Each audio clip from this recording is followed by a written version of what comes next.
A chaotic world with an erupting volcano and monsters. Warriors fight creatures in a forest. A man faces a terrifying monster with red eyes. Two warriors attack the creature together. The monster lunges forward to attack. A mysterious power shines in the warrior's eyes. With a quick and powerful strike, he attacks. The creature is violently defeated. The warrior stands victorious after the battle. Chansu watches an advertisement on a screen. World Dispatch, it's your future. The advertisement calls to him, sign up now. Suddenly, a strong hand grabs his shoulder. His boss scolds him for being distracted. Chansu bows and apologizes hastily. He rushes to finish his job of clearing the vines. He thinks worried, oh no, I got noticed on the first day back in the day.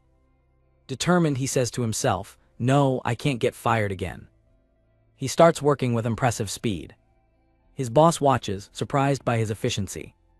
The boss praises him. Wow, it's rare to see a young man like you these days. Finish this and you can go home early. As he leaves, Chansu wonders if the dispatch is just a fantasy for him. The narration explains, like a game whose service has ended, Earth had lost its vitality. The narration continues. Then, an unknown absolute being revealed the answer, dispatched to another world. The narration concludes, heroes called dispatchers who left Earth for other worlds. As he walks, he thinks, tomorrow they're going to call me. He arrives at a building where many people are gathered. He observes the crowd, so many people here again today. He makes his way through, saying, excuse me, it's my turn, just a second.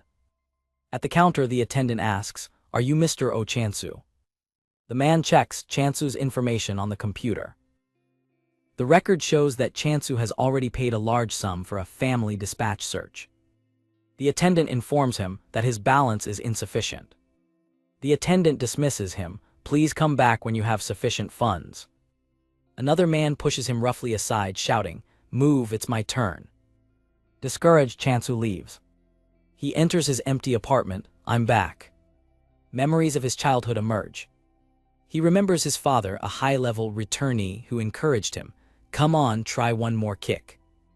The memory concludes, he never came back. The young Chansu was left alone, calling out, Dad. He remembers his mother holding his hands. She promised she would be back soon, but she never did.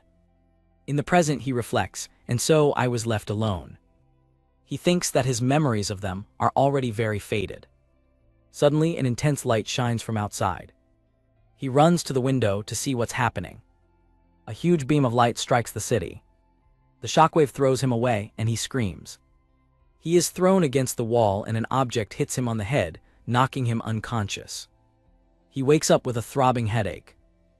His cell phone displays a disaster alert and the news of a Class S returnee's retirement. He is astonished. Retirement. He watches the returnee's interview, who says, I failed to protect the god, I lost all my companions, and I had to return alone. The returnee continues, I no longer have the ability to go on missions. After much consideration, I announce my retirement. He concludes with an appeal, I beg you, please protect Earth, don't lose courage. The news shows the gravity of the situation, with the population declining and the lack of new returnees. Chansu sits absorbing the grim news. Suddenly, he hears a knock on the door. Confused, he gets up to see who it is. Outside, a talking rabbit asks, Mr. Oh Chansu, are you there? Chansu opens the door and thinks it's a prank. In a panic, he slams the door in the rabbit's face. He despairs as he hears the rabbit confirm his name, realizing it's real, a talking rabbit. The rabbit calmly presents him with a document, claiming to have good news. Chansu shouts, incredulous, what kind of nonsense are you talking about, and it's a rabbit. The rabbit states, but it's a fact that you, oh Chansu, have been chosen. If you're still suspicious, shall we go somewhere else? As they walk, the rabbit asks about special talents, but Chansu replies that he is not eligible for dispatch.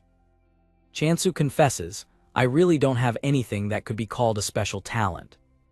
Chansu is surprised and thinks, you didn't know. Chansu thinks hopefully, I can't believe I'm going to the dispatch center, my chance has finally come. The rabbit scolds him, what are you doing, as if that's ever going to open. Chansu points to a small door and asks, incredulous, "That's the entrance." He shouts, "How am I supposed to get in there?" He despairs, thinking, "What am I doing now? I don't even know anymore." Chansu replies as he crawls through the door, "I'm going as fast as I can." Once inside the room, Chansu observes, "It's more normal here than I expected." The rabbit explains that the world is called block-type territory capture and shows an event card. The rabbit gets annoyed and Chansu thinks, "Then why did you act like you knew?"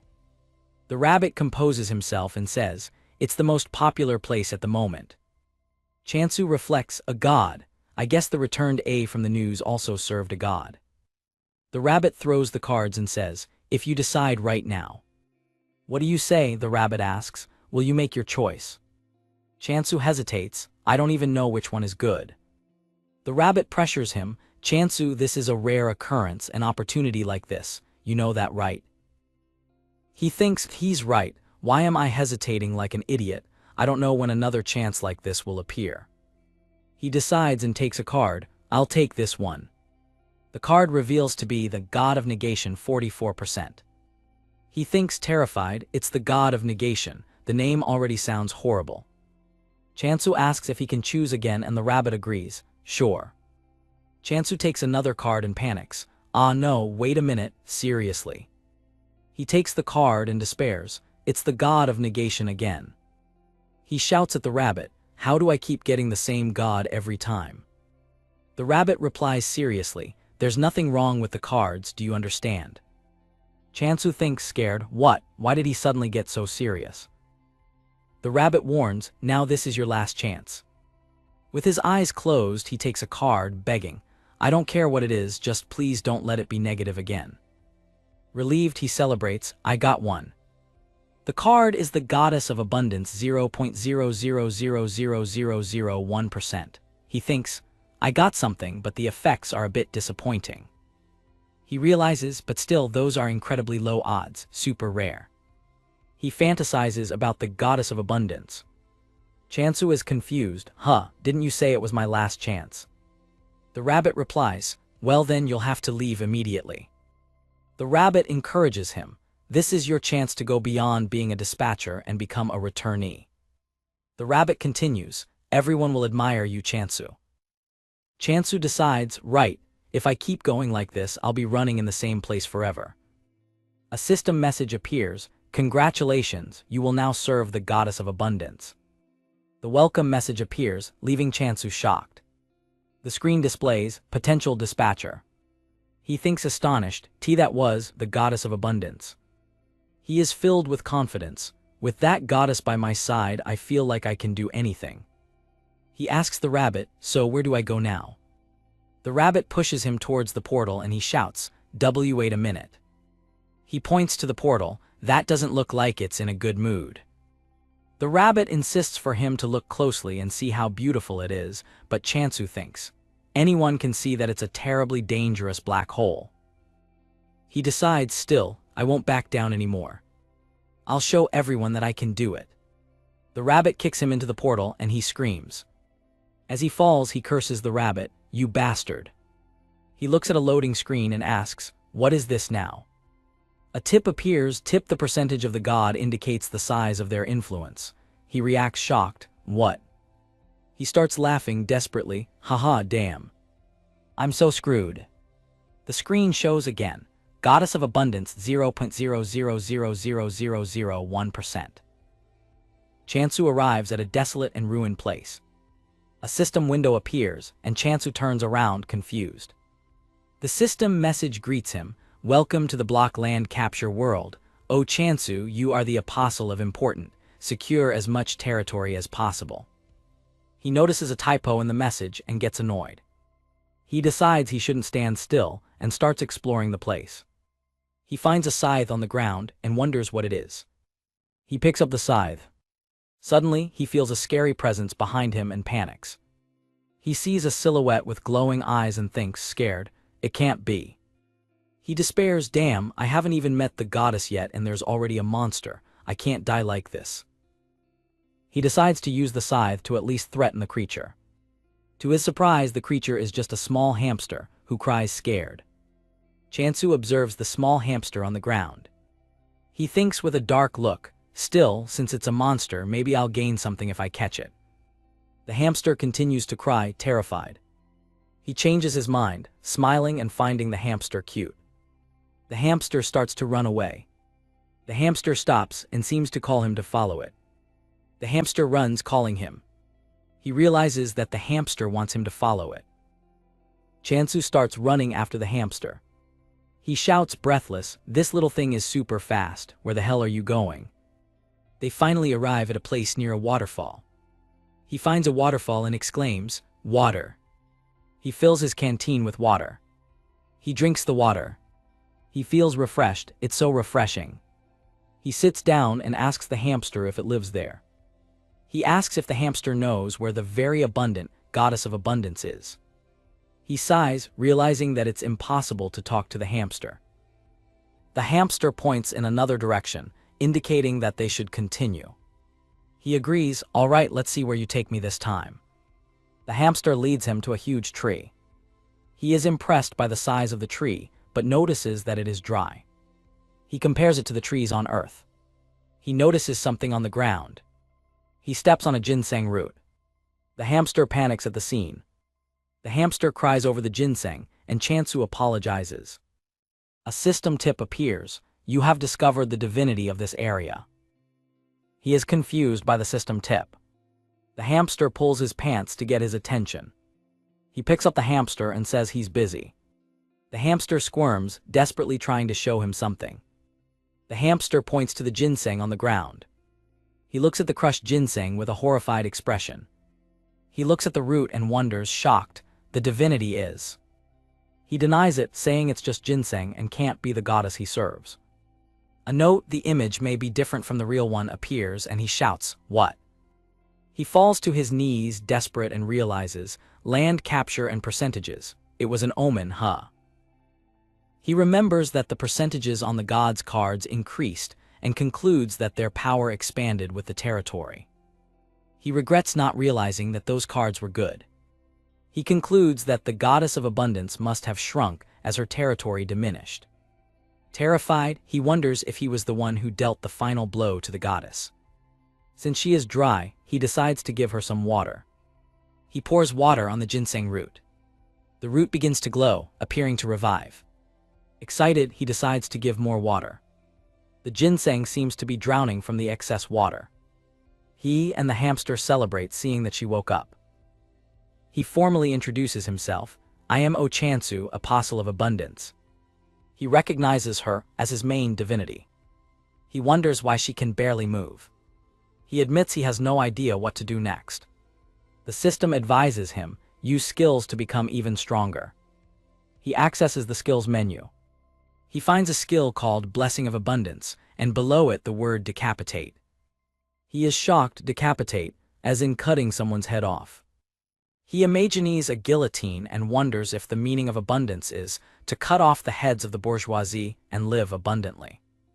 He questions why the goddess of abundance would give such a violent skill. The ginseng goddess stares at him with a serious expression. Nervously, he asks her if the skill really requires him to cut off heads. The goddess seems to confirm with a nod. He tries to rationalize, thinking that agriculture in a broader sense could include slaughter. He looks at the dancing hamster and has a terrible idea. He thinks he might have to use the skill on the hamster. With a dark look, he approaches the hamster with the scythe in his hand. The hamster questions him with a sound. Chansu prepares to attack with the scythe. Chansu raises the scythe over the terrified hamster, saying, "I guess I can't help but be an apostle too." The hamster screams in terror as the scythe comes down. The ginseng goddess also shrinks back in fear. The hamster and goddess hug each other, terrified by Chansu's shadow. Both cry in fear.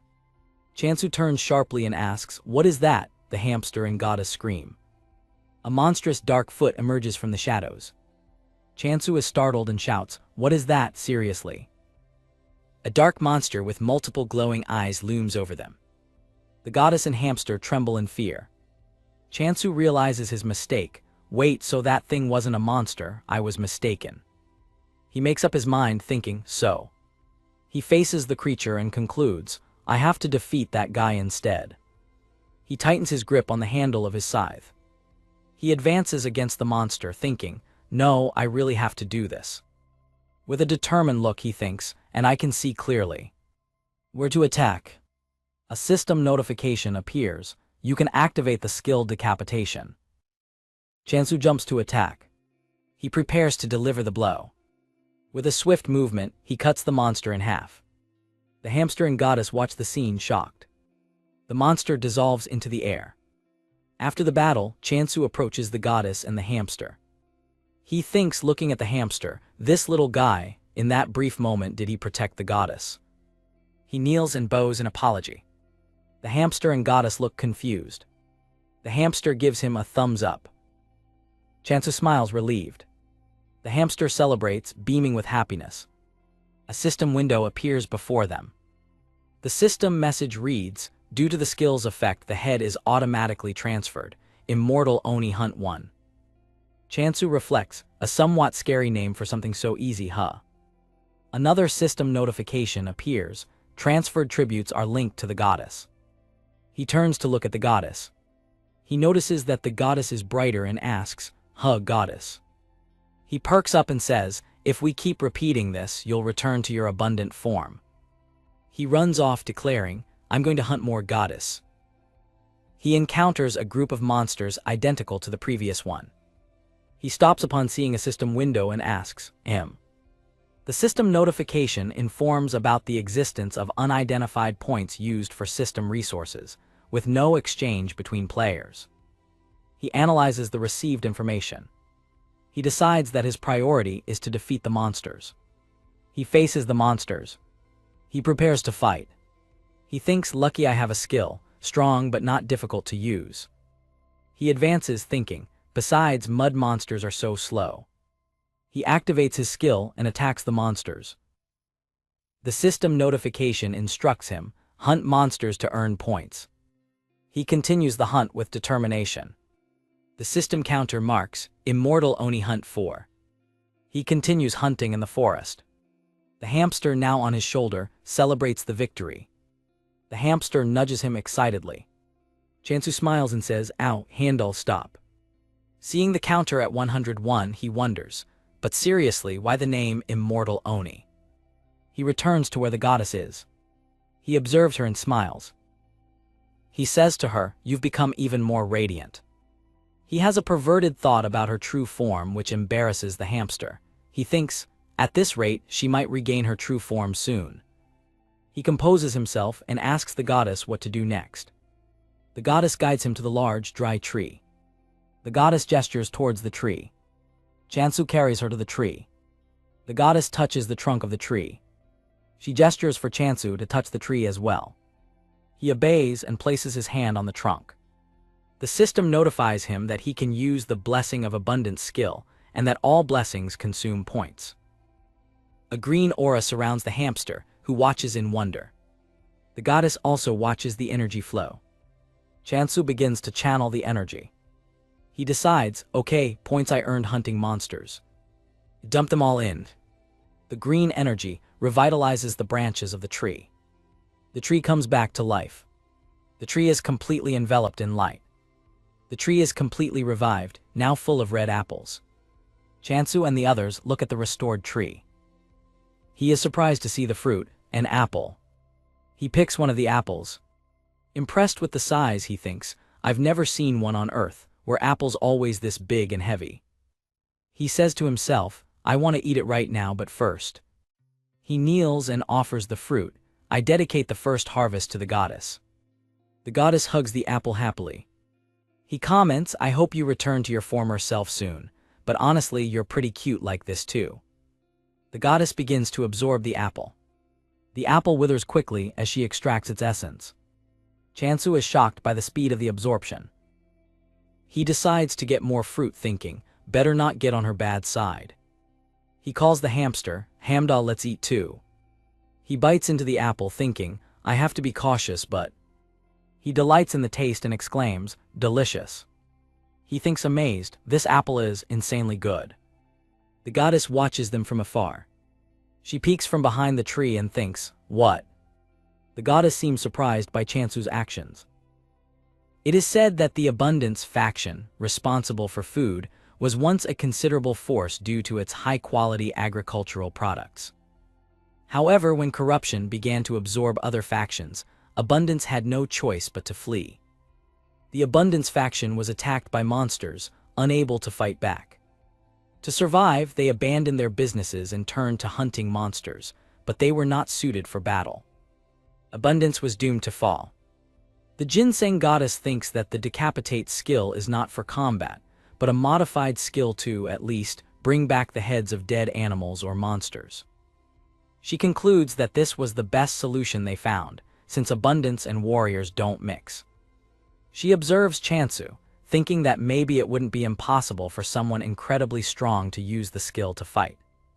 The Ginseng Goddess is startled by Chansu's gaze. Chansu politely asks if he can pick more apples, and the goddess wonders why a child like him came to her.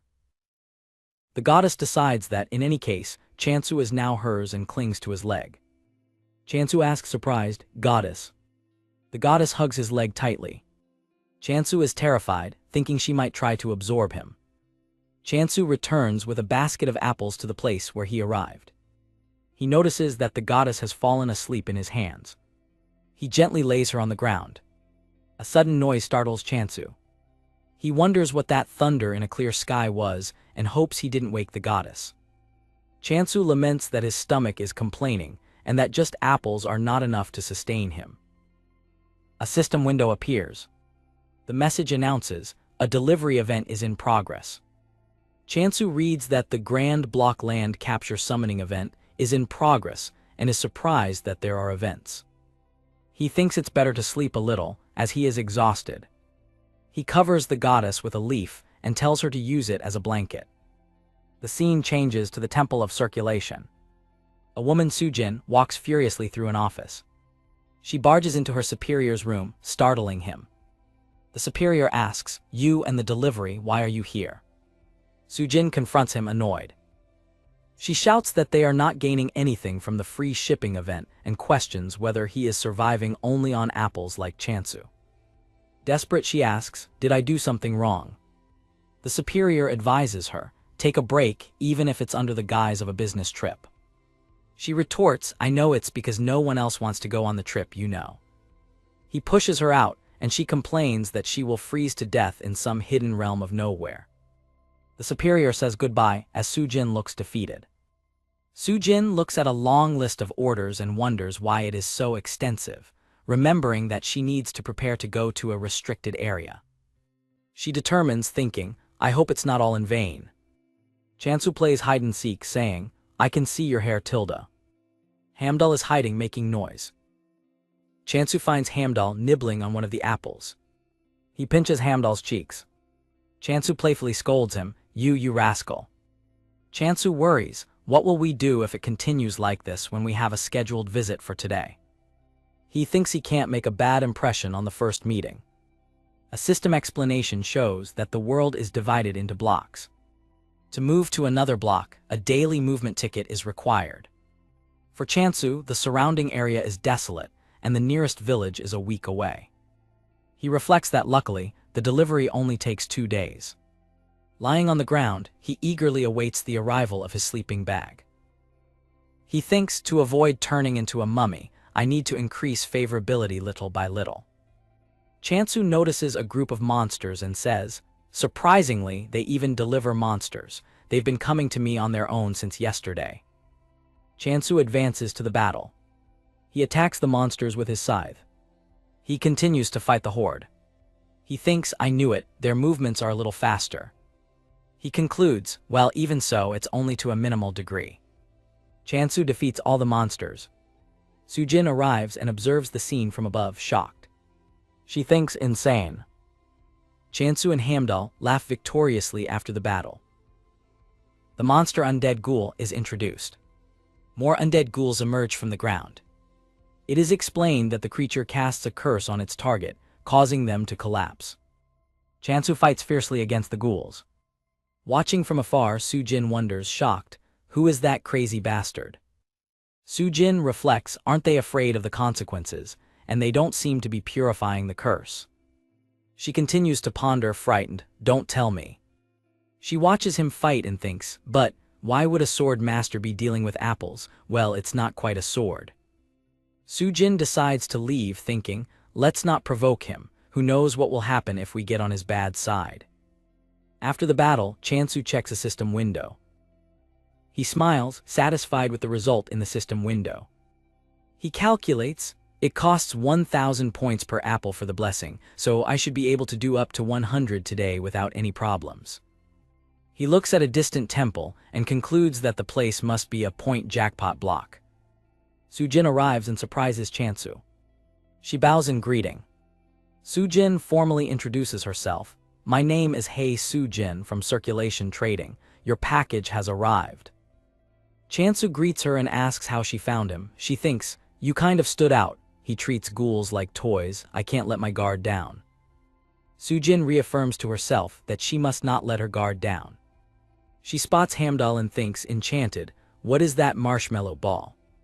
Completely in love with Hamdal, she thinks repeatedly, I want to touch it, I want to pinch it.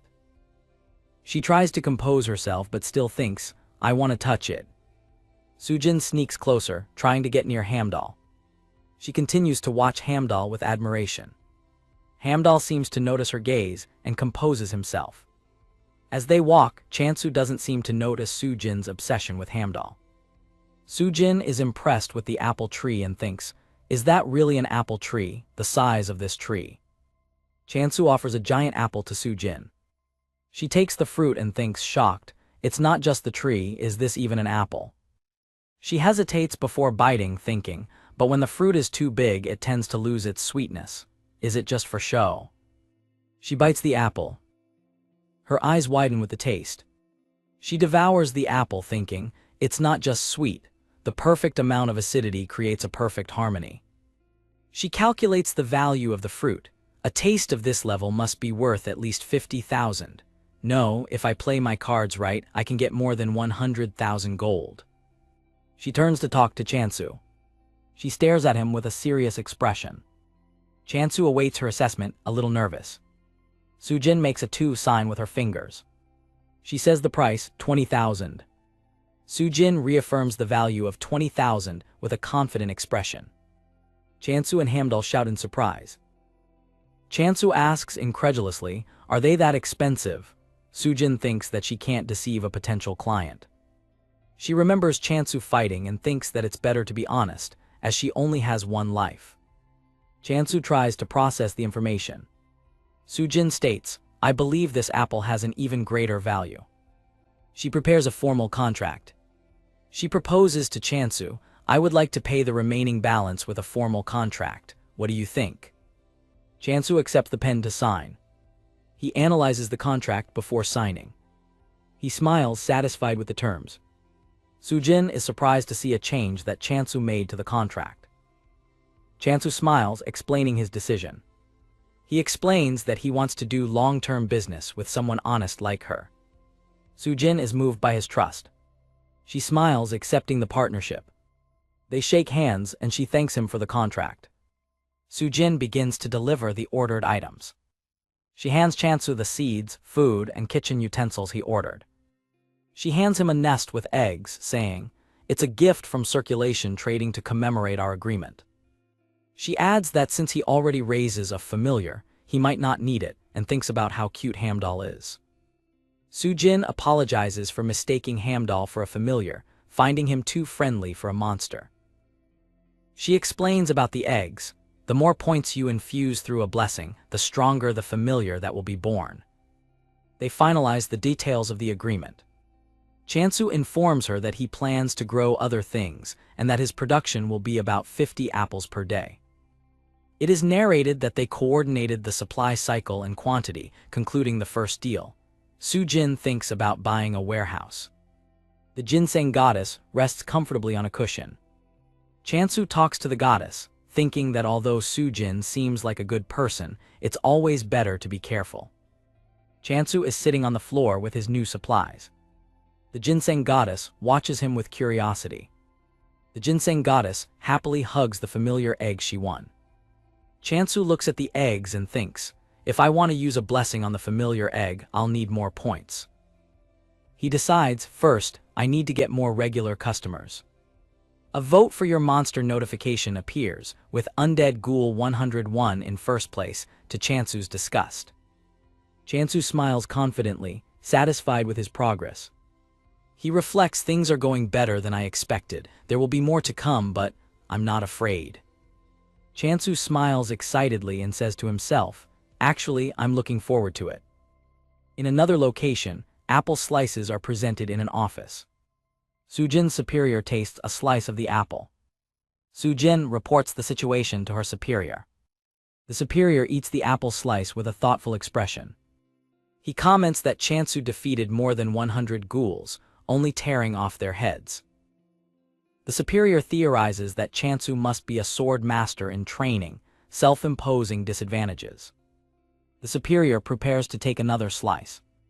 Sujin holds his wrist, preventing him from taking the last slice. They argue over the last slice of apple, each claiming it for themselves. Back at his camp, Chansu uses his blessing on the eggs and wonders, what kind of child will it be? A cute child, a hardworking child? Chansu Hamdal and the Ginseng Goddess watch the eggs glow with energy. One of the eggs begins to crack. Chansu exclaims, oh, it's cracking. The egg hatches in a bright light and Chansu thinks excitedly, SSS rank familiar. A cute chick hatches from an egg. Chansu is shocked and laments his 120,000 points spent, asking, a chick? He observes the chick and thinks, disappointed, it's a bit big for a chick. Isn't it just going to turn into a chicken? I was hoping for a worker. Chansu considers, should I just raise it and eat it? He decides to name the chick, hello, from today your name is Ari. Ari watches the second egg begin to hatch. Chansu says hopefully, this time it better be a worker. A piglet hatches from the second egg. Chansu despairs, questioning, why do I keep getting food ingredients? In a night scene, Ari and a new piglet sleep together. The Ginseng Goddess watches them with a sad expression. Ari and the piglet wake up startled. The Ginseng Goddess stares at them with a serious look. Chansu looks at the two familiars with a menacing look, thinking, how should I use these two? They are terrified. The goddess seems to be telling a story to Ari and the piglet. The two familiars remain terrified. The next morning, Chansu stretches outside. Chansu attacks a swarm of monsters, saying, good morning, my dear customers. Ari and the piglet watch the fight. They scream in fright at the sight of the battle. They watch Chansu's attack. Ari thinks, so that's beheading. Chansu prepares to continue the attack. The monsters are defeated. Ari says to the piglet, now that I think about it, the apostle was licking his lips at us. The piglet replies, scared, he was. They imagine Chansu saying, I guess I'll be eating chicken again for the first time in a while. Ari shouts internally, I'm sure of it. The system counter shows, Immortal Demon Hunt 202. Chansu looks satisfied after the battle. He hears a noise behind him. Ari and the piglet approach and Ari says, oh, apostle, you worked hard, it must have been difficult. The piglet hands Chansu a towel. Chansu takes the towel surprised. Chansu offers apple slices to the familiars and asks, here, one apiece. The piglet accepts excitedly. The two eat the apple slices. Chansu watches them with a sly smile. Ari scolds the piglet, stop eating, pig, you're going to turn into a pork belly with an apple scent. The piglet faints in fright. Ari eats the apple and thinks, impressed, wow, the aroma, he spent at least 500 points on this, is he crazy? That's what a normal apostle earns in a day. Ari avidly devours his apple slice. Chansu pours a bowl of rice for them. Ari stares at the food and thinks, determined, I'm not like that pig, I absolutely won't turn into fried chicken. Ari and the piglet eat the rice. An illustration shows Chansu and his familiars working on the farm. An illustration shows Chansu and his familiars taking care of a plant. An illustration of Chansu and Hamdal giving a thumbs-up sign. Chansu plants seeds and says, okay, perfect. He senses the presence of a monster. He sees a golden monster and wonders, do chicks like shiny things? Ari and the Ginseng Goddess follow Chansu. The Ginseng Goddess looks at a fertilizer. The goddess absorbs the fertilizer and Chansu thinks, I'll never get used to the way she eats. The piglet also eats the fertilizer. He thinks, yummy, yummy. Ari also eats the fertilizer. After eating, Ari and the piglet lie down with full bellies. Ari cries with a stomach ache. Chansu observes his familiars. The facade of a department store is shown. Sujin's superior analyzes some reports. The superior observes a crowd in the store. He notices that despite the crowd, no one is buying the product. The emperor apple is on display, decorated with gold dust and winter bird feather. He thinks I packaged them super chic, but the price is scaring people away. He laments I can't do a tasting. If they ate one, they'd understand. He hears an employee thank a customer for the purchase and is surprised. The crowd comments that someone is buying all the apples. The superior asks what's going on. He asks an employee what the commotion is about. The sales counter is empty. The crowd recognizes the man who bought the apples. It's Rohan, right? The superior is shocked.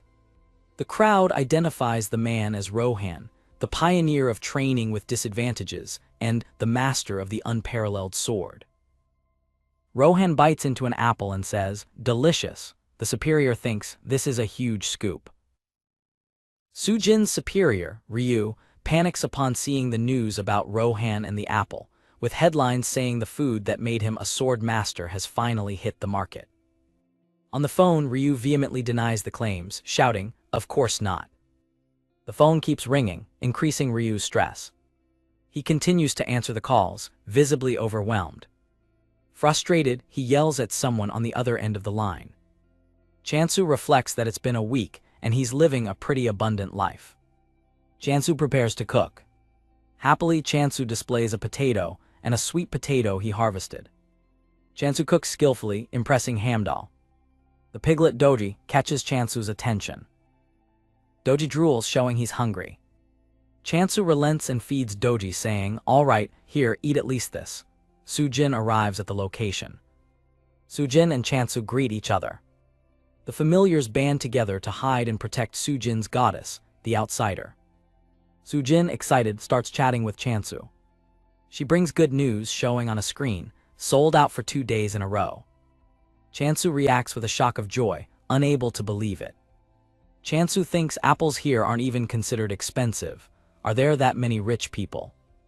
He calculates his earnings. With his 30% share, he would receive 60,000 gold per apple, totaling 3 million per day. Chansu is shocked to realize this means an annual income of 1 billion. He imagines himself living a billionaire's life. With this money, he believes he could finally find clues about his parents. Despite the excitement, Chansu expresses a concern. He expresses his doubt. They may be popular now, but there's no way they'll keep selling for 200,000 gold forever. Sujin listens to his concern. Sujin reassures him, explaining that while it seems like a lot by Earth standards, the current market is as vast as China once was, so there's no need to worry. She holds him intensely, about to place an order. Chansu laughs, embarrassed by her closeness. Extremely excited, she asks if his other crops are as delicious as the apples. Chansu serves the cooked potatoes for her to try. She loves the taste and exclaims, sweet. She notes that with a little salt, the combination is perfect. Relieved by the positive reaction, Chansu offers more dishes. I also prepared jian and French fries. She keeps eating, finding everything too delicious. She praises the food, saying it could be served in a luxury restaurant. Finally, Chansu presents roasted sweet potatoes. The familiars, Doji and Ari, rush to Chansu asking for food too. Doji shouts excitedly, me too, me too. Chansu feeds them both, joking, Ari, why are you so skinny? Doji, you stole Ari's share, didn't you? Hamdal approaches Sujin. Sujin finally gets to pet Hamdal and melts. So cute, so fluffy. Sujin thanks him for the delicious meal while petting Hamdal. Chansu reflects that he can't spend all his points just on agriculture. Sujin then asks, can I ask you to focus on apples instead? She explains that since all the apostles are Korean and influence the culture, common crops won't sell for high prices like apples. She bows and begs him to consider focusing on apples. She immediately regrets it, thinking she pressured him too much after all his effort and the meal he offered. To her surprise, Chansu agrees to increase apple production. Chansu thinks there's no need to take the harder path, but it was worth a try since she liked the food. Sujin thanks him, beaming. Later, Chansu walks through the land with Ari and Doji following him. Doji grumbles, "It's not like we can actually do anything." Ari replies angrily that they can't just ask the dumb hamster to do everything. Chansu wonders why they follow him everywhere and starts to suspect they might be the combat type. Suddenly, a monster appears behind Ari and Doji, who scream in terror. Chansu reacts with annoyance. The monster threatens Doji. Chansu yells for Doji to get out of the way, worried he's too far to help. He throws his scythe towards the monster to protect Doji. He fears the throw was too short. However, the attack expands into a wave of energy, destroying the monster. Chansu is surprised, realizing the range of his skill has increased. He wonders, did the skill just get enhanced? He analyzes the improvement in the angle and positioning of the scythe, and in the speed, as he unleashes a new powerful attack against other monsters. A system window confirms mass decapitation has been activated. The range of the decapitate skill has been expanded. Chansu finds the name strange, but decides to take advantage of the new skill. He smiles, realizing he can now attract even more monsters. He eliminates the rest of the monsters with ease, to the terror of Ari and Doji. Terrified, Ari and Doji run to the goddess, shouting that something terrible happened. Ari tries to calm down to explain the situation to the worried goddess. The goddess is shocked to hear the name of the new skill, Mass What? She imagines Chansu as a demonic reaper and is terrified. Doji, the piglet, is startled by Chansu's new ability and wonders if he is the grim reaper of hell. The ginseng goddess has a sudden realization. The goddess addresses Ari and Doji. Ari slaps Doji, calling him an idiot. Ari and the goddess watch Doji, who has been knocked out. The goddess explains that decapitation is a modification of the harvest ability and recalls that it evolved to have an area effect. She concludes that the decapitation ability evolved in the same way to a mass version. Ari and Doji are shocked, and Ari comments that such evolution is only possible for apostles in their first year. The goddess expresses her gratitude for Chansu, recognizing that his extraordinary growth guarantees their safety. She calls him a child to be grateful for. The goddess smiles, emotional and relieved. She strokes Ari's head, telling him not to worry, and he apologizes. Chansu returns and greets the goddess. The goddess thinks to herself that she wants to talk to her apostle, but doesn't know where to start. She decides to introduce the others as her family. The three run towards Chansu, who is confused. A system window informs that the god of abundance has granted Chansu a new ability. The window offers two ability options, promise of abundance and communication. The goddess smiles, confident that her apostle will choose communication, so that she can advise him to avoid dangerous fights. Chansu prepares to make his choice. The goddess thinks with gratitude, "Thank you for choosing me." The system announces that the promise of abundance ability has been acquired.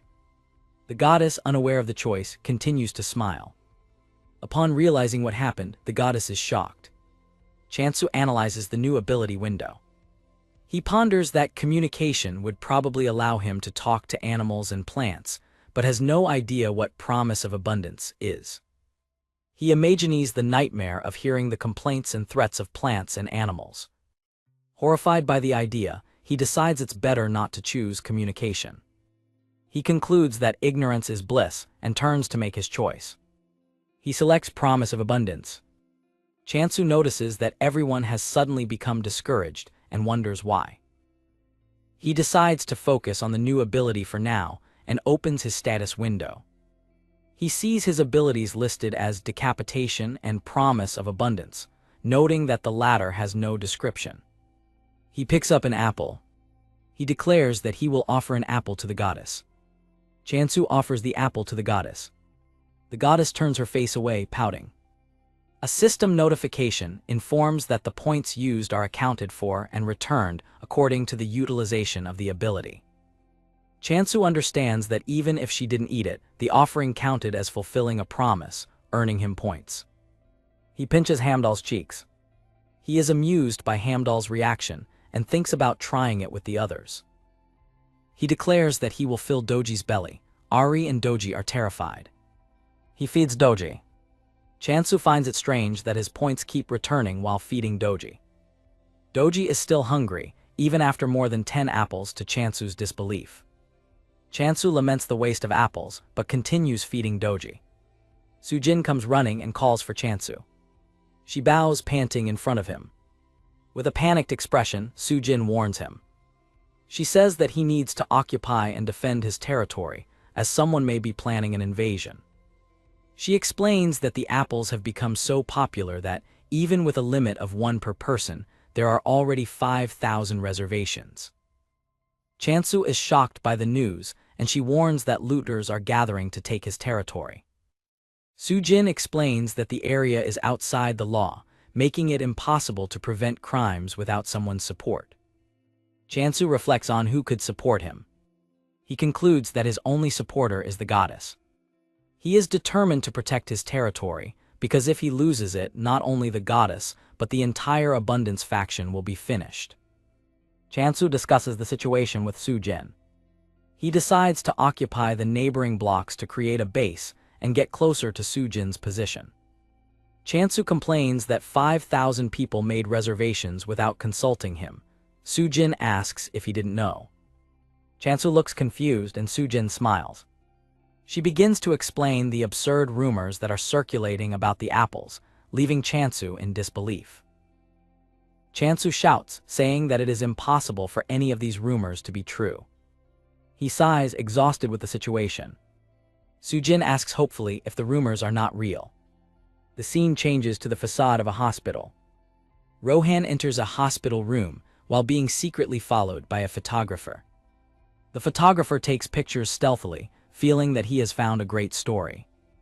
In the room, Hong Yun-soo, the great alchemist of alchemy, greets Rohan.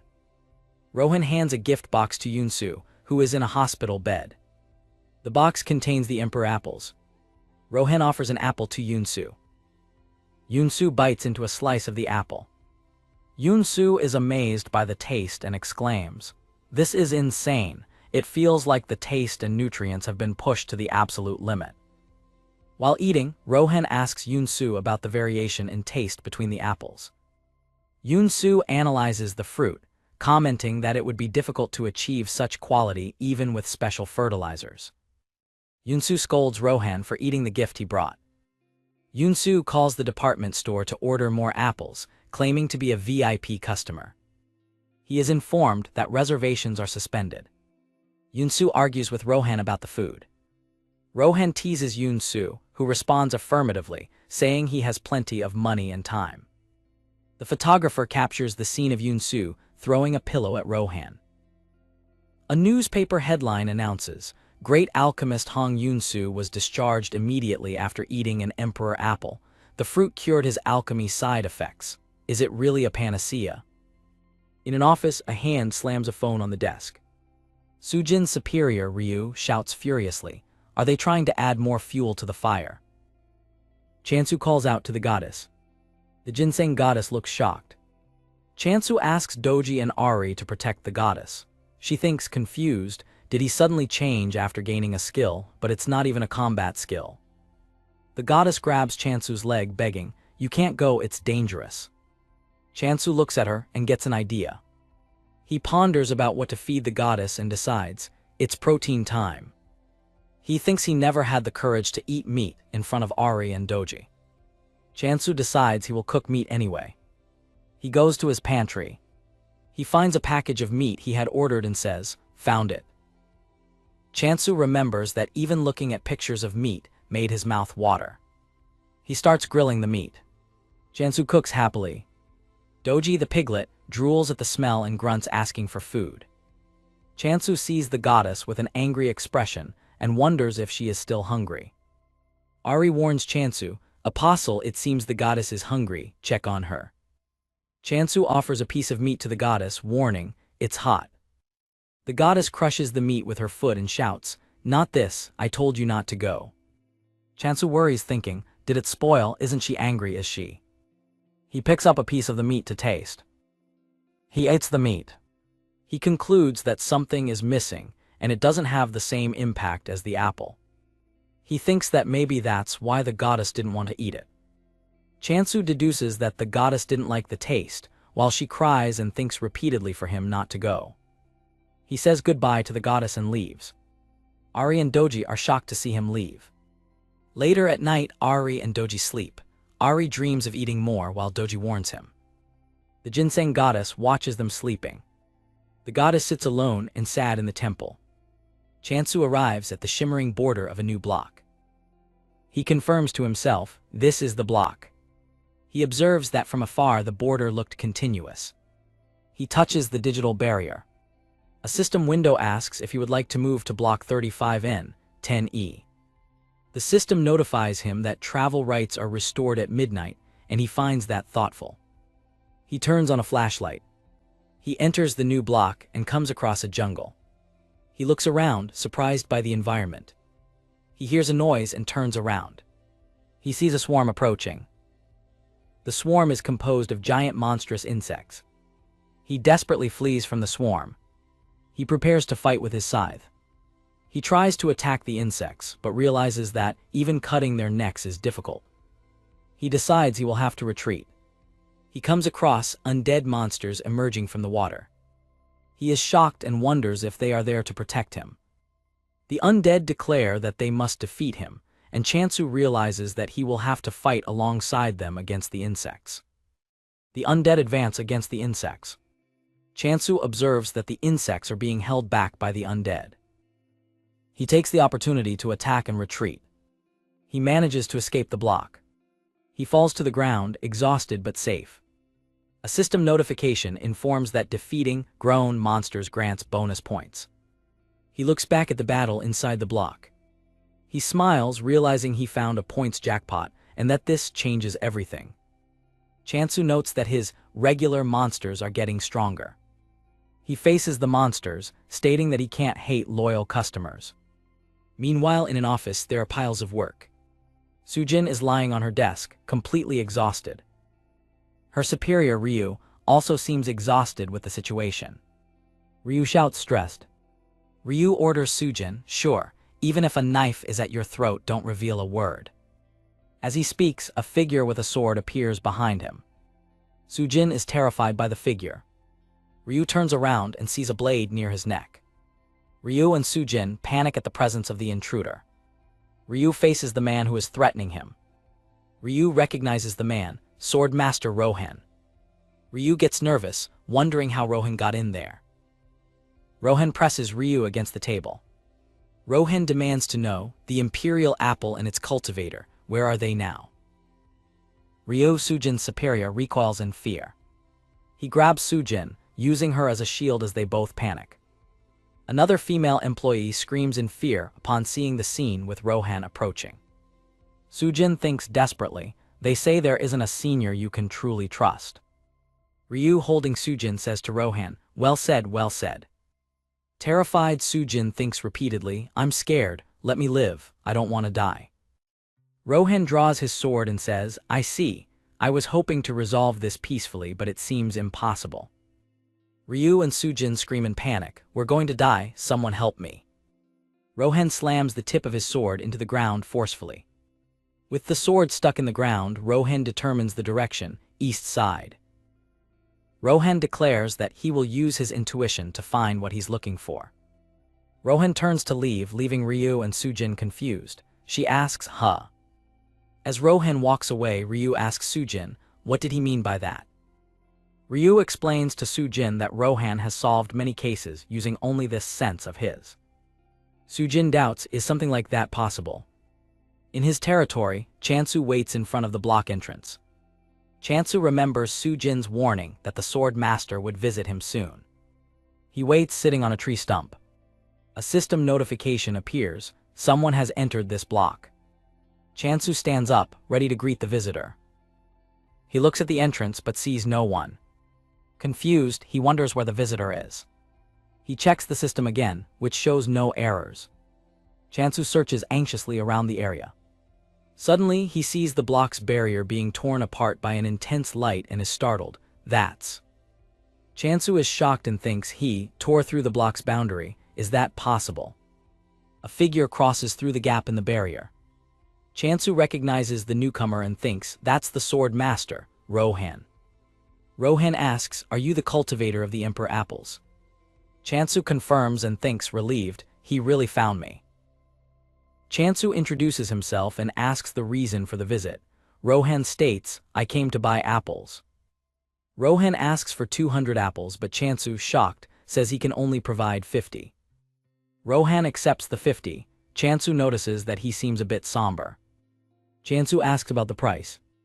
Rohan confirms the department store price, 200,000 gold per apple, and says it's fine. Chansu considers whether he should sell more, even if it's excessive. They walk towards the apple tree. Chansu observes Rohan's unchanged expression and thinks, is that the composure of a sword master? Rohan looks at the apples and thinks, apples look delicious. Chansu prepares to use his skill on the tree. He activates Blessing of Abundance. An apple shines brightly on the tree. Several apples ripen instantly. As Chansu prepares to harvest the apples with his tool, Rohan interrupts him. Rohan draws his sword. With a swift movement, Rohan advances towards the tree. He uses his sword to cut and harvest the apples in the air. The apples fall perfectly. Rohan harvests all 50 apples in an instant. Chansu thinks, at this point this is more of a bug than a skill, right? Chansu receives a notification that 10 million gold has been deposited. Rohan puts away his payment card. Chansu stops him from leaving, shouting, wait a moment. Chansu realizes that Rohan's help would be very useful, since he can travel freely between blocks. He offers Rohan to see his other crops. Chansu offers potatoes, sweet potatoes, and beans, but Rohan refuses everything, saying, I'm not interested. As Rohan turns to leave, Chansu panics, thinking, then I'm doomed. Chansu stops him again, shouting, apples. He offers more apples in exchange for help, and Rohan stops. Chansu thinks he's strange, but he doesn't seem like a bad person. Chansu proposes, I would like to ask for your help, Master Rohan. I will pay in apples. As Rohan considers the offer, Chansu thinks anxiously, have I asked for too much? Rohan accepts the proposal. Chansu is visibly relieved by the answer. Rohan makes a gesture of confirmation. Rohan nods, sealing the deal. They travel together. Chansu can barely keep up with Rohan's speed and exclaims, why, your speed is incredible. Chansu reflects on Rohan's strength, wondering if there is anything he fears. Upon entering a new block, Chansu's foot sinks into a sticky substance on the ground. Chansu walks through the lush forest, questioning why his own land is so barren in comparison. His feet sink into the muddy water. He loses his balance on the unstable terrain. A shadowy creature attacks. Chansu worries, are you all right, Master Rohan? Chansu screams as he sees the monster approaching. Rohan pulls him away from the monster's attack with ease. Chansu, now safe, thinks that Rohan is the real danger there. He looks at the creature and questions, anyway, is that a monster? Chansu realizes that it is a giant, violent carnivorous plant. He prepares to fight the plant. A system tip suggests that he can activate the decapitation skill. Chansu says leave it to me and activates his skill, defeating the plants. After the battle, the area becomes calmer. Sujin arrives at the scene, stepping in the mud. She complains about the terrain and thinks that she can't just install a door to make access easier. She runs through the forest. She hears Chansu calling her name. Sujin waves back, smiling. She approaches to greet them. Sujin finds Chansu and Rohan crouching next to one of the defeated monster plants. Rohan observes the plant carefully. Chansu finds Sujin and Rohan and asks, what's going on here? Sujin, flustered, shouts at Chansu, that's not what I meant. Sujin whispers to Chansu, terrified of Rohan, that's not what I meant. Why are you with this person? Chansu, relieved after the battle, says to Rohan, it's finally over. Rohan mentions apples, leaving Chansu confused. Rohan expresses interest in the taste of the apples grown here. Chansu laughs and explains that the ground is just a mud pit. With a movement of his sword, Rohan transforms the muddy ground. Chansu is shocked to see the perfect soil and thinks, so that's what they mean by clicking for real. Chansu uses his Blessing of Abundance skill to make a plant grow instantly in the new soil. Sujin, incredulous at Chansu's explanation, shouts, "What do you mean that's how it happened? I don't understand anything you're saying." Sujin looks at the new apple tree and asks if that's really an apple tree. She smells one of the apples and finds the aroma strange. Sujin examines one of the defeated monster plants, identifying it as a nocturnal creature that is difficult to capture. She extracts the sap from the plant and is surprised by the excellent quality. Sujin asks if Rohan didn't participate in the hunt, and Chansu confirms. Excited, Sujin grabs Chansu's arm and demands, "Of course you're going to sell them, right?" Chansu, intimidated, hastily agrees, "I'll sell them, I'll sell them, I'll sell them." Sujin celebrates, while Chansu complains about the pain in his arm. Sujin reflects on how amazing Chansu is, being skilled in combat and agriculture, and feels happy to have met him.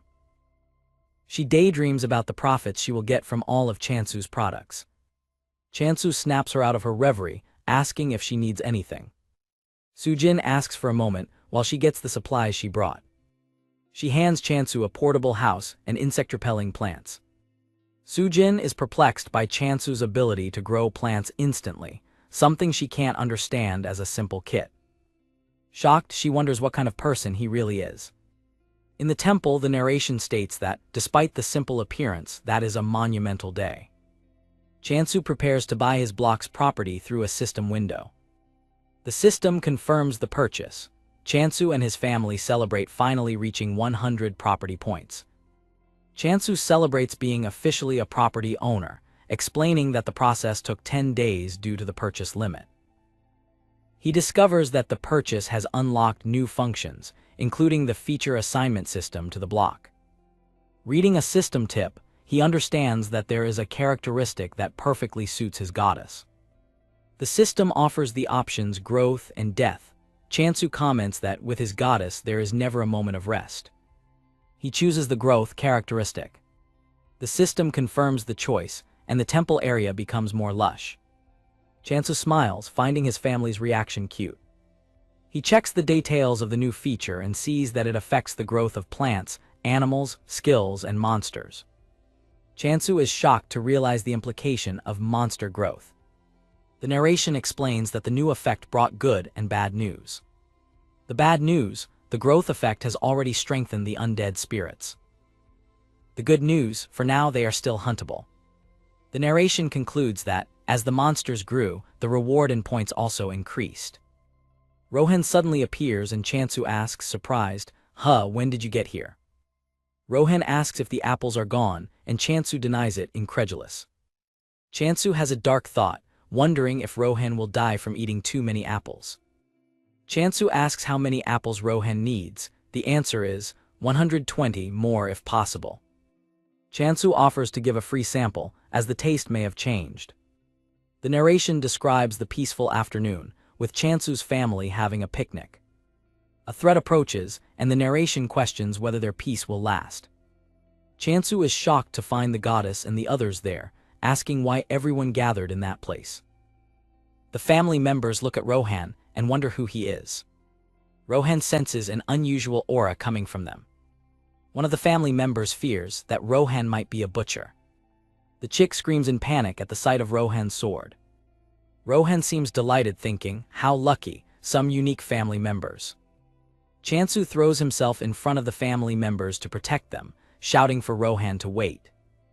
Rohan uses his sword to harvest dozens of apples from the tree in an instant. Chansu, relieved and annoyed, shouts at Rohan, "So you were picking apples. Would it have hurt to say so?" Chansu reassures himself when he realizes that Rohan didn't recognize the goddess, mistaking her for a simple family member. Chansu and Rohan shake hands, sealing a deal. With his eyes shining with dollar signs, Chansu thinks, "Welcome, valuable customer." Chansu reflects on Rohan's wealth, thinking, "What I spent on apples was really just pocket change. For some reason, I feel empty inside." Chansu asks Rohan if his training will be destructive. Rohan says no. Chansu insists, worried, like, is the ground and sky going to split in half or something? Chansu explains to Rohan, I mean, I don't have that many points to spare either, referring to creating monsters for training. Rohan points to a corner, indicating that he only needs a small space to train. Chansu watches Rohan walk away. Chansu says to Rohan, but honestly, there's something else I'd like instead of money. He asks for Rohan's protection. The narration explains that the essence of the world is the capture of territory, and conflicts are unpredictable. Chansu thinks that having one of the strongest in the world, like Rohan, as a bodyguard would be very reassuring. He reinforces his ultimate goal, I have to become a returnee.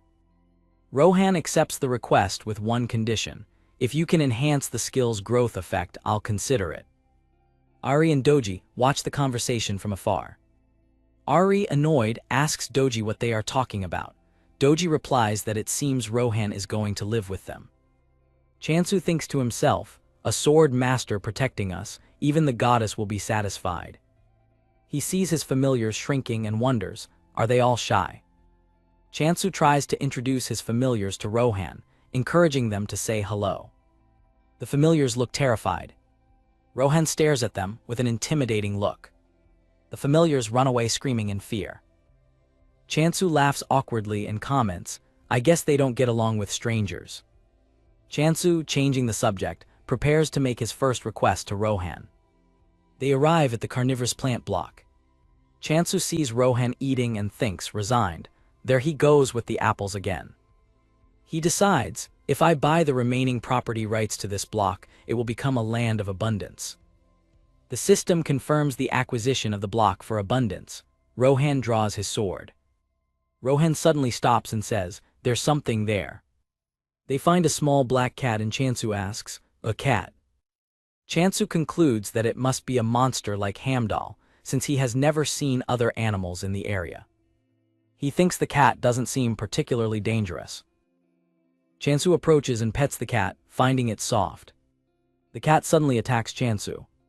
Chansu recoils in fright, thinking, I almost lost 10 years of my life. A system notification appears. The Apostle of Negation has declared war on Block 35N, 9E.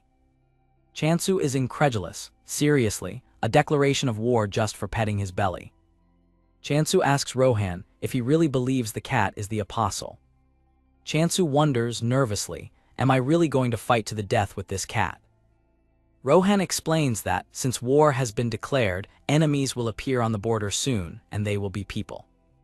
Chansu is uncomfortable with the idea of killing people, something that never bothered him with monsters. Rohan states anyone under negation can be killed. Chansu hesitates. Rohan explains that they will resurrect in their temple. Chansu asks if it's like a save point, and Rohan confirms. Chansu is furious at the injustice. Resurrect? Isn't that totally unfair? One mistake and it's the end for us, but they just reappear. His anger turns into determination, so they do what they want because they can come back. Well, bring it on. Chansu prepares for battle with his scythe. A portal opens and undead monsters emerge. Right behind the monsters, several humans come out of the portal. Their leader shouts into a megaphone, calling for the Emperor Apple Farmer. Elsewhere, Sujin is in an office, remembering a conversation. That's what they said, right? Sujin reflects, exceptional. Client Chansu is someone even a sword master recognizes. How can someone be so skilled in both swordsmanship and agriculture? She thinks about how he seems to be in his 20s, but has already mastered 2 completely different disciplines. She speculates whether he came from a previous summoning or possesses an artifact. Sujin considers that even artifacts are difficult to use if there is no compatibility with the user's god. She throws herself on the sofa and wonders what will happen next. She laughs at Chansu's idea of suddenly saying he's living with the sword master, finding it ridiculous. Suddenly the office door bursts open, startling her. It's Yunsu the alchemist, and he looks furious. He walks towards her and Sujin panics. What is it? He just glared at me, right? Why is he coming here? Yunsu shows her a test tube containing a pink liquid. Sujin recognizes, Wait, isn't that the grass sap I brought? Yunsu demands, angrily, where in the world did you get this? Sujin, terrified, starts to cry. A portal opens, releasing an army of the undead followed by a group of humans. Chansu observes the enemies and thinks that, even with weapons, the situation seems controllable.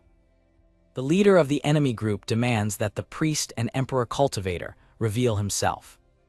The leader complains about the flooded terrain.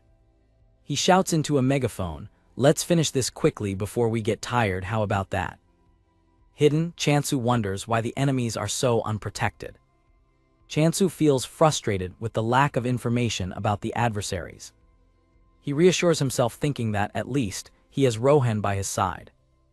Confident, Chansu thinks, I only trust the sword master, even if something happens, it will be all right, right? The leader sees Chansu approaching alone and questions, what's up with that guy? Is he alone? He notices Chansu's scythe with disdain. The leader underestimates Chansu. Don't you see the numbers on our side? What do you plan to do with that rusty scythe? The invaders notice that Chansu is not summoning monsters or preparing a ranged attack. The leader identifies himself shouting, "We are the negation." Chansu thinks the negation may be far away, but the sword master is nearby. Chansu provokes, "If you wanted apples, you should have gone to a department store." The leader, irritated, asks, "Are you sure you can handle what's coming next?" Chansu responds with disdain, "If you expect me to answer each one, go ask your mother." Shocked by the insult, the leader thinks, I guess she's not in this world anymore. The leader's companions reprimand him for exaggerating the insult. Chansu tries to explain himself, but the furious leader orders his men, kill him. Elsewhere, the alchemist Yunsu confronts Sujin, "Please tell me one thing." He shows her a flask with a pink liquid. Yunsu approaches Sujin, who seems scared. Yunsu thinks, determined, "We can't lose this deal no matter what." Yunsu explains to Sujin, "The sap you brought maintains a higher purity than normal." He shows her a holographic document. Sujin reads the document while Yunsu talks to her. Back to the battle, Chansu prepares to face the monsters. The leader shouts, "Punish the one who mocks the negation and pain." Chansu concludes that the conversation won't work and decides to act first. The leader is perplexed by Chansu's calmness. He's not even tense, why is he so confident? The system announces the activation of the mass decapitation skill, and Chansu attacks the undead. Chansu smiles, saying that the skill is perfect for slicing them all at once. The leader shouts, incredulous, "What nonsense is this?" Chansu's attack destroys the undead instantly. The leader watches, shocked, as his monsters are annihilated. Chansu steps on the remains of a skeleton. He asks with a victorious smile, "So, are you going to surrender, right?" The leader admits defeat but takes an amulet. He uses the amulet to summon a monster. "Consider yourself honored, advance Heracles." A giant and muscular monster, Heracles, is summoned. The leader shouts, "Don't insult my masterpiece." He orders the monster, "Tear him apart, Heracles."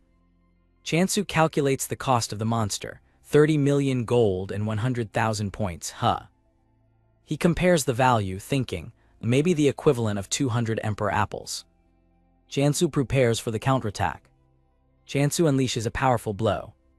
The monster Heracles is defeated with a single attack. Kim Soy, apostle of negation, reprimands the leader, "Why were you just watching? You were the one who advanced with so much confidence, and now." Kim Soy uses her ability, and her eye glows red. Chansu is caught by the attack, and his eye widens in pain. A system notification informs that the opponent is using the negation of life skill to curse him. Chansu realizes, so you're one of those who will appear later, The system displays a danger warning. A purple-haired woman appears and confronts Chansu, who is subdued on the ground. The top-knot man celebrates, shouting, "Yes, that's it." He yells at Chansu, "You should have known your place. This is the price for provoking the negation." The purple-haired woman gets annoyed with the top-knot man. She clenches her teeth in anger and rushes him. The man gets irritated by her scolding. He turns around and starts running through the forest. As he runs, he thinks, "I smell the faint scent of apples. I knew it was here." He keeps running, certain he's close. It's only a matter of time now. The man suddenly stops, sensing someone's presence. He looks around, scared, and shouts, "Who's there? Is someone hiding here? Damn it, where did they go?" He panics as he sees a red glow passing by. In his eye, he sees the reflection of a swordsman and thinks, terrified, that red hair and that sword, it can't be. He recognizes Rohan, who attacks him. Chansu finds himself on a city terrace, disoriented. He gets up, confused, with his hand on his head. He wonders what just happened. I was clearly fighting the negation. He leans on the terrace floor. He gets up and looks at the cityscape. He thinks, but the landscape is completely different from the earth I know, and there are so many children here. He turns around when he hears someone calling his name. An image of his parents appears, and they ask where he ran off to and say they were worried. Chansu is shocked and his eyes fill with tears. He runs towards them. Crying, he hugs them and shouts, "Mom, Dad." He sobs, asking where they've been all this time. He holds his mother's hand, which begins to turn translucent, and begs them not to leave him. With his face bathed in tears, he watches them walk away. He reaches out and shouts desperately, "Don't go, don't leave me behind again," before being pulled into the darkness. Chansu shouts back in the forest, still crying over the illusion. Gasping, he thinks, this is just a trick by that woman. Rohan holds him by the shoulder and says, "Calm down." Chansu calms down, still shaken, as a blue aura emanates from Rohan. The purple-haired woman, Kim Soy, is trapped by Rohan's aura and wonders, panicked, why is the sword master here? Chansu gets up, furious, and walks towards Kim Soy with a blade in his hand. His face shows a mixture of pain and anger as he trembles. With his hand shaking, he prepares to attack, while Rohan watches. Rohan steps into a green puddle and moves to intervene. With an energy blade, Rohan grabs Chansu's wrist to stop him. Kim Soy screams in terror, "Wait." Chansu grits his teeth, frustrated at being stopped. The ground under Kim Soy turns into a green swamp and she begins to sink. Rohan asks, "Did I interfere unnecessarily?" Chansu wipes away his tears and thanks Rohan. Rohan suggests they go back for now, and they can clean up the monster corpses later. Determined, Chansu says he will build the strongest faction in the world, starting by conquering the neighboring blocks. He asks for Rohan's help.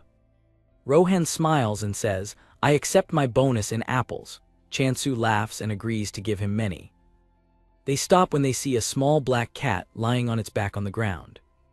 Chansu smiles, finding the cat cute, and asks, "So that cat, what exactly is it?" Rohan reveals seriously, it's one of the 7 great disasters, the Territory Devourer. Chansu is paralyzed with shock. With a frozen smile, he whispers in horror, a disaster." In a prison, the top-knot man receives a system notification. You have been defeated in the war. The system informs that war reparations will be calculated based on the battle results. The system applies a penalty for power difference and demands payment of 1 billion gold. Imprisoned, he shouts, "What power difference?" He had the sword master on his side. The system informs that the group has no funds and that the negation will be charged. Panicked, he throws himself against the bars and shouts, I'll pay it back no matter what it costs." He feels a sinister presence behind him. 2 skeletal warriors appear in the cell. They grab him and start dragging him away as he shouts, "Let go of me, let go of me." A woman in high heels approaches. The skeletons throw him at the woman's feet. He stares at her, scared. The woman is Choi Danha, the 4th-generation apostle of negation. Danha threatens him, "If you don't want to suffer a fate worse than death." Terrified, he stutters an explanation. He reveals, "I found an orchard of emperor apples." Danha questions him. He insists it's true, as Rohan was also there. He mentions Kim Soy. Danha turns sharply and asks, "Kim Soy, so she was there too?" Danha approaches him, reflecting on the situation. She smiles, satisfied that Kim Soy suffered the pain of death, and has an idea. She lifts his chin with her finger. A system notification announces, the negation requests to negotiate with. Danha grabs his face and says, "Take them all with you and make them work to pay off the debt." The system informs that the defeated party will be held prisoner until the end of negotiations. He stutters that it's impossible for them to enter the orchard. He stares at her, terrified. Manhwa whispers a threat about what happens when a human is turned into an undead. She presses her thumb against his lips. With a cruel look, Manhwa orders, "Find a way to get in, no matter how." Chansu thinks the cat is cute, but Rohan identifies it as one of the 7 predators. Rohan completes the sentence, calling it a territorial predator. Chansu is shocked and speechless at the revelation. Scared, Chansu clings to Rohan. He despairs when he sees the cat biting something and shouts, "Why would you devour territorial rights? Is that edible?" The object the cat bites is a territorial rights security deed. Chansu sighs in relief when he sees that the cat hasn't eaten the deed yet. He notices that the plants around are withering and thinks, "It can't be." Chansu reaches out towards the withered plants. He uses his blessing of abundance skill, causing flowers to grow instantly. The cat seems enchanted by the new flowers. The cat rubs against Chansu's leg. The cat rolls on its back, and Chansu wonders if it's asking for affection. Chansu pets the cat's belly, finding it big and soft. He thinks that despite its cute appearance, he shouldn't forget that the cat is a calamity. The cat continues to snuggle into his hand. Rohan observes the scene from a distance. Suddenly, the cat meows aggressively at Chansu. Confused by the reaction, Chansu hesitates. The cat seems to demand an explanation, and Chansu thinks, it's more like a human than a person. Chansu tries to calm it down with compliments. "Because your fur is beautiful like the night sky and your eyes remind me of the moon." The cat doesn't seem impressed with the compliment. Chansu smiles, thinking the compliment worked, while Rohan looks embarrassed. Chansu realizes that his attempt at flattery failed. A system notification announces, "You won the war." The system informs him that he will receive a compensation of 1 billion as a reward. Chansu smiles at the news of the reward. The system notifies that the denial faction has requested negotiations and that the loser will be held prisoner until the end of the process. Chansu reacts to the news with a serious and determined look. At night, Chansu is on a terrace while his familiars sleep. He seems thoughtful. He remembers the vision of his parents he had during the curse. Determined, he clenches his fist. His face shows a mixture of sadness and resolution. He caresses the sleeping mandrake. The next day, Chansu is sitting at a table, looking tired. He slaps himself to cheer himself up. Rohan is sitting at the same table, eating an apple. Chansu collapses on the table, exhausted. Nearby, his familiars eat potatoes. Chansu shouts, annoyed at Rohan, eating anything but apples. Chansu holds his head, exasperated. Rohan offers Chansu a piece of apple. Chansu refuses, thinking that Rohan, as a master swordsman, can take care of himself. Rohan says, "If you don't eat it, I will." The familiars roll on the floor, satisfied after the meal. Chansu crouches down to observe the mandrake. The mandrake and the other familiars look terrified. Chansu reflects that Rohan doesn't know the true identity of the goddess and hopes to be forgiven for his informality. He decides that he will have to explain the situation to the familiars later. Rohan drinks something, trying to stay calm. The pig familiar puts on sunglasses. The pig comments, "Oink, this isn't just digging." The chick attacks the pig. The chick seems to be giving the pig a massage. The chick attacks the pig violently. Chansu turns to the blushing mandrake and wonders what to do. He calls her Mrs. Hay. The mandrake becomes agitated upon hearing the word goddess. Chansu realizes that the goddess knew about the war, even though he hid it so she wouldn't forbid him from leaving. He caresses the mandrake to comfort her. Rohan approaches, saying he has something to tell him. Chansu follows him so they can talk. The familiars cry dramatically over the defeated pig. Chansu takes an item from his bag. The hamster watches him curiously. He reveals a hamster carrier, an item that allows him to take it anywhere. Happy, the hamster enters the carrier, which Chansu attaches to his belt. Chansu and Rohan prepare to leave, with the hamster in its new carrier. Chansu uses a portal to travel, carrying his hamster. He thinks now, even without a transport pass or Rohan, I won't have trouble getting around. How lucky.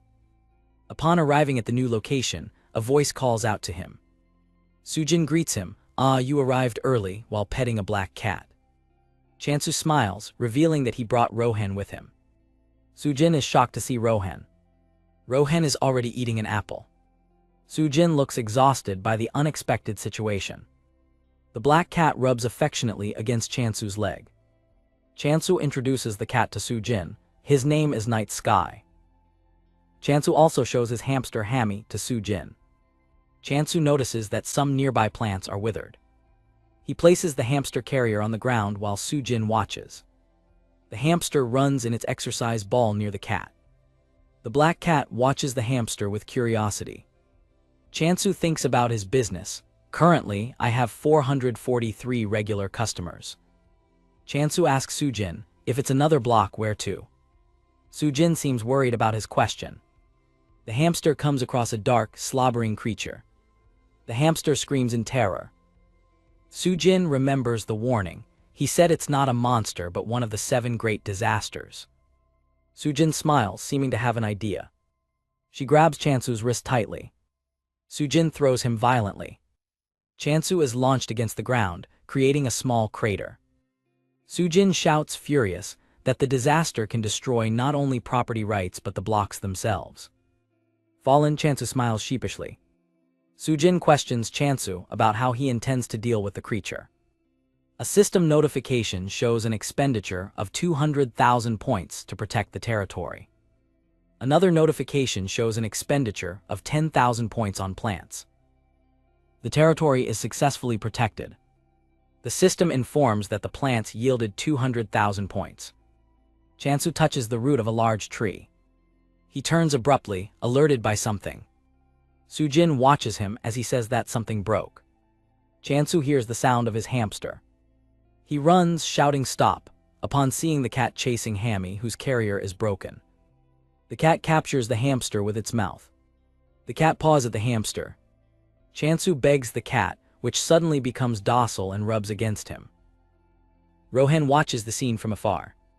Rohan continues eating his apple. Chansu shows the hamster, who is fine, to Sujin and says, "You got scared, didn't you?" Chansu talks with Sujin. Sujin talks about the ownership of the emperor apples. Chansu laughs, finding the concern exaggerated for just a few apples. Sujin scolds him, mentioning what a con artist said. Chansu is surprised by the information. Sujin explains that the impostor used a fake apple to impersonate the apostle of abundance. She sighs, saying, "What a relief." Sujin looks at Chansu attentively. Chansu has a serious expression. He clenches his fist, thinking, there was another apostle besides me. Chansu reflects on the impostor and addresses Sujin to act. With a somber face, Chansu seems to have made a decision. Sujin listens with a worried expression. The hamster on his shoulder tries to get his attention. Chansu reveals his identity, the apostle of abundance. Sujin is completely shocked by the revelation. Sujin grabs him, begging him to do something. Chansu picks up an emperor apple. He holds the apple, offering it. Rohan is startled to see the apple. Rohan looks at the apple with intense desire, thinking, 100 apples. The member of Negation Pur walks through a dark alley. He plans to persuade Rohan and his disciple, I need undead. Pur laments his lack of resources, comparing an apostle without undead to food without its main ingredient.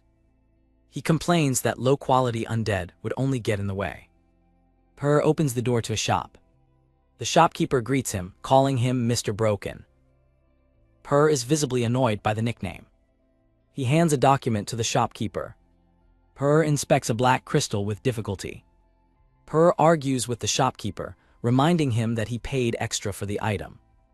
The shopkeeper takes the crystal back abruptly. The shopkeeper seems dissatisfied with the price. Pur looks defeated. The shopkeeper looks at him, seeming to have an idea. The shopkeeper makes a proposal to Pur. He raises his finger, explaining a condition. The shopkeeper smiles, confident in his plan.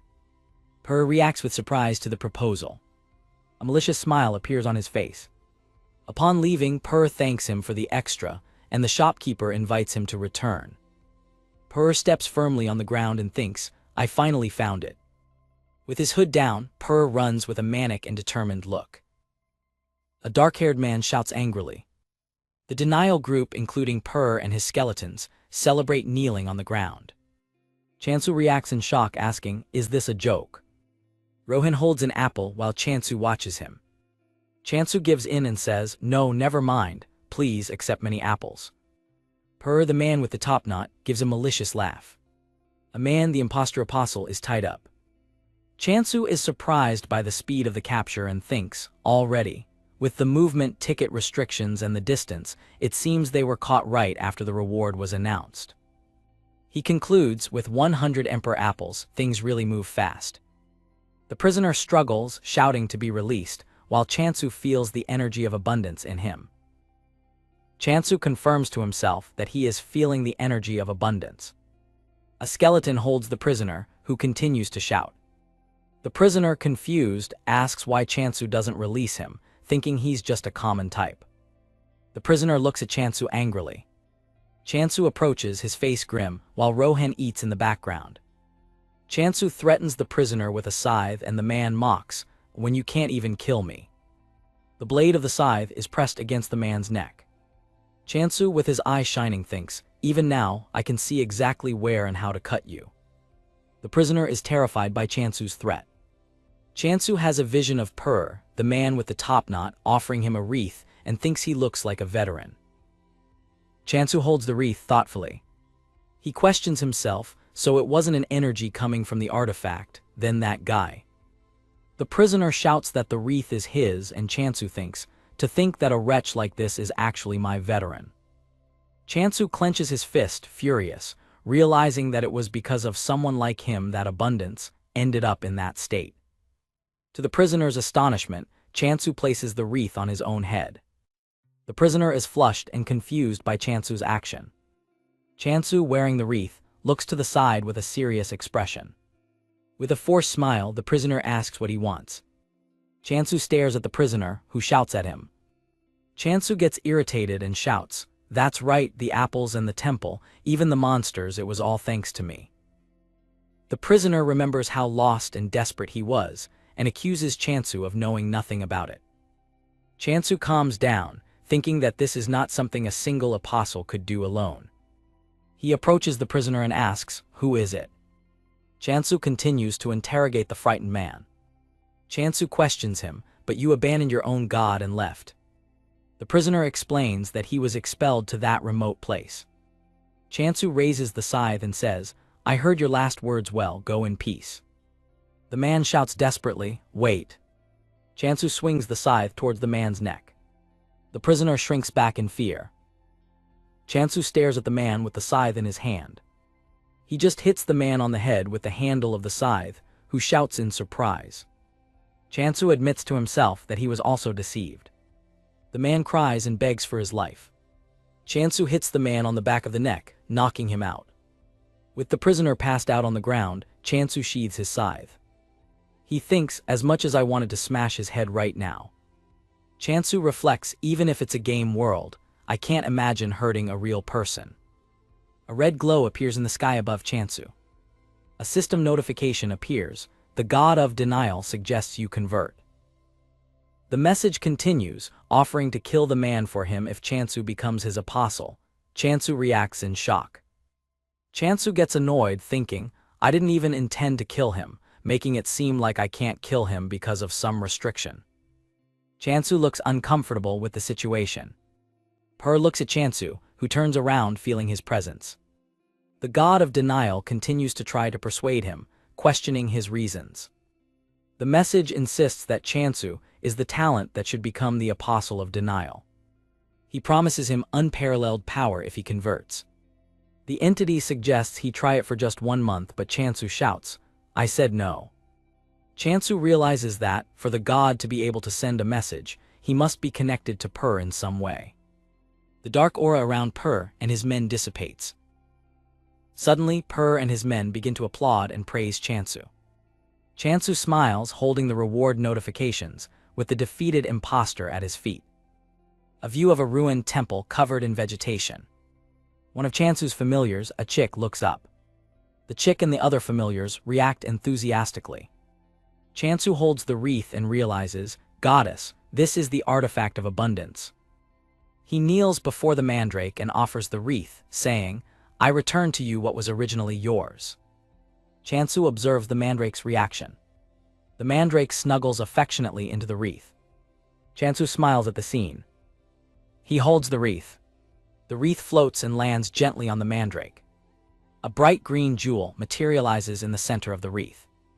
A powerful green light explodes from the mandrake, enveloping the other familiars. Struck by the light, Chansu complains, suddenly what? He looks intently at the source of the light. A female figure with green hair emerges from the light, asking, Is it you? The pig and chick familiars look in wonder, realizing that she has regained her power. The light dissipates, revealing a small goddess with green hair and a white dress.